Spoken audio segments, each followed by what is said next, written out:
প্রিয় দর্শক, আসসালামু আলাইকুম। বাংলাদেশের জাতীয় সংসদে জনগণের আশা আকাঙ্ক্ষার প্রতিফলন হওয়ার কথা। এখানে দেশের ভবিষ্যৎ, অর্থনীতি, নিরাপত্তা, বৈদেশিক সম্পর্ক, উন্নয়ন এবং জনগণের অধিকার নিয়ে আলোচনা হওয়ার কথা। সরকার তার কাজের জবাব দিবে, বিরোধী দল প্রশ্ন তুলবে, আর দেশের জনগণ তা দেখবে। রাষ্ট্র কোন পথে এগুচ্ছে, কিন্তু বাস্তবে এর বিপরীত চিত্র দেখা যায়। আমরা আবারও শুনি পুরনো সে রাজনৈতিক কিস্তিকেউর। কে অতীতে কি করলো, কে কাকে দোষ দিল, কোন আমলে কি হলো আর হলো না, সেসব বিষয় নিয়ে ঘন্টার পর ঘন্টা তর্ক বিতর্ক।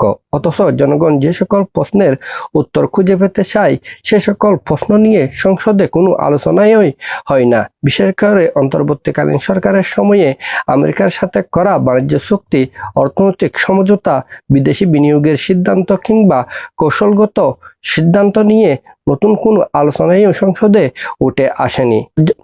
একটি দেশের বাণিজ্য চুক্তি শুধুমাত্র অর্থনীতির বিষয় নয়, এটি জাতীয় স্বার্থ, ভবিষ্যৎ বাজার, শিল্প, কৃষি, কর্মসংস্থান এবং কূটনৈতিক অবস্থানের সঙ্গে জড়িত। কোন চুক্তিতে দেশ লাভবান হচ্ছে আর কোন চুক্তিতে দেশ দীর্ঘমেয়াদে কোনো বিদেশি শক্তির উপর নির্ভরশীল হয়ে পড়ছে, তা নিয়ে সংসদে ঘন্টার পর ঘন্টা আলোচনা হওয়া দরকার। কারণ সংসদই হচ্ছে বাংলাদেশের জনগণের প্রতিনিধিত্বকারী একটি সর্বোচ্চ রাজনৈতিক মঞ্চ। কিন্তু দুর্ভাগ্যজনকভাবে অনেক সময় সংসদে বাস্তব অর্থনৈতিক প্রশ্নের চেয়ে রাজনৈতিক প্রতিপক্ষকে আক্রমণ করাই বেশি গুরুত্ব পায়। ফলে পুরনো অভিযোগ, পুরনো ভাষণ, পুরনো বিভাজন আবার নতুন মোড়কে ফিরে আসে, যার ফলে জনগণের জীবনের সাথে সরাসরি সম্পর্কিত ইস্যুগুলো আড়ালে থেকে যায়। গণতন্ত্রের সৌন্দর্য হলো জবাবদিহিতা।